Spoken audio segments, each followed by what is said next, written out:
यस्माः तस्याः प्रधानेन शान्तिं प्रयच्छ मे गोदाने श्रीनिवासस्वामी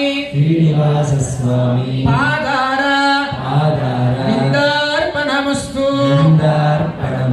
కొన్ని లక్షల గోవులను కూడా స్వామికి మనం దానం చేసినట్టుగా మనసులో భావన చేద్దాం. చక్కగా ఒకసారి మీకు ఉన్నటువంటి గోవులను కూడా స్వామికి ధారపోయండి. గోదానే శ్రీ శ్రీనివాస స్వామి ప్రియదా అథ భూదానం. అందరూ కూడా బాగానే మనస్ఫూర్తినే కదా అనేసి లెక్క లేకుండా కూడా స్వామికి గోవులు దానం చేశారు. మరి గోవులు తీసుకెళ్లి స్వామి ఎక్కడ సరిపెట్టుకోవాలి, ఎక్కడ పెట్టుకోవాలి అంటే మనం ఒక భూమి అనేది ఏర్పాటు చేయాలిగా. చక్కగా అందరం కూడా భూదానం కూడా చేద్దాం. చెప్పేటువంటి దాన్ని నమస్కారం చేస్తూ చెప్పండి.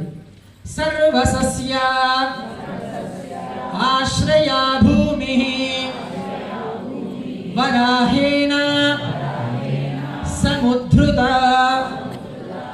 యస్మాః తస్యాః ప్రధానేన అధశాంతిం ప్రయచ్ఛ మే. మీకున్నటువంటి ఆస్తులు, భూములు, ఇల్లులు సకలం కూడా స్వామికి సమర్పణ చేస్తున్నట్టుగా మనసులో ఒకసారి భావన చేయండి.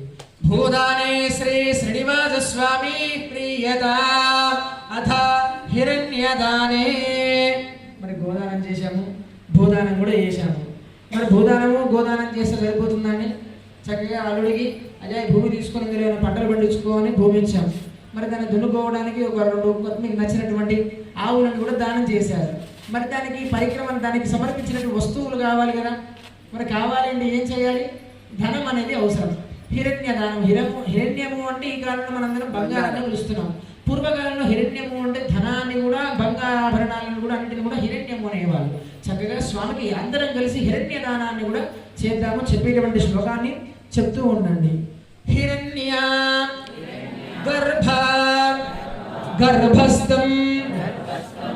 చేసేది మనసులో నుంచి చేయండి. నిజంగా మీ ఆభరణాలు ఏం తీసుకోకూడదు కాబట్టి స్వామికి చక్కగా వీలైనంత భక్తితోటి, వీలైనంత గుర్తుతో చెప్పండి. హిరణ్య గర్భస్థం హేమ బీజం విభావసో అనంత పుణ్య బలదం అథ